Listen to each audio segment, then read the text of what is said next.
ઉપલેટા નગરપાલિકાને રોડ રસ્તા વિશે રજૂઆત કરવામાં ઉપલેટામાં ચાલી રહેલા ભૂગર્ભ ગટરના કામ ભૂગર્ભ ગટર થાય એ પહેલાં જ રોડ રસ્તા નીચે ઉતારી લેવલ કરવાની માંગ કરવામાં આવી હતી.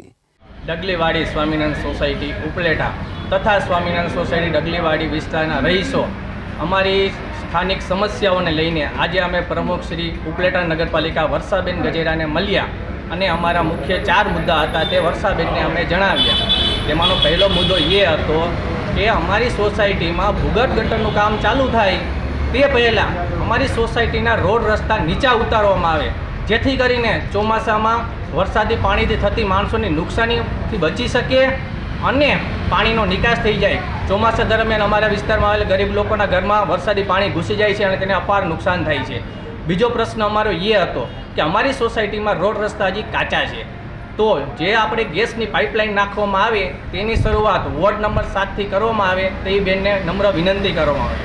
ત્રીજો પ્રશ્ન અમારો એ હતો, અમારી સોસાયટી 1981-82થી બિનખેતી થયેલી છે અને ત્યાં રહેઠાણ વિસ્તાર આવેલો છે.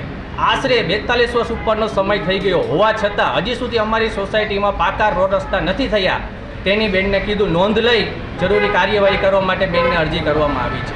ચોથો પ્રશ્ન એ હતો, અમારી સોસાયટીમાં આવેલ સાર્વજનિક પ્લોટમાં સોસાયટીના સ્થાનિક રહીશો તથા માજી પ્રમુખ શ્રી દાનાભાઈ ચંદ્રવાડિયાની સહિયારી ભાગીદારીથી અમે જે સાર્વજનિક પ્લોટમાં શાંતિવન નામનો બગીચો બનાવ્યો છે તેને છેલ્લા 2-3 વર્ષથી અમારા યુવાનો મેન્ટેન કરે છે. તે હજી સુધી નગરપાલિકાના ચોપડે ચડેલો નથી, તો બેનને નમ્ર વિનંતી કરવામાં આવી કે તેને નગરપાલિકાના ચોપડે ચડાવવામાં આવે. બેન તરફથી અમને પોઝિટિવ રિપ્લાય મળ્યો છે. જય હિન્દ, જય ભારત.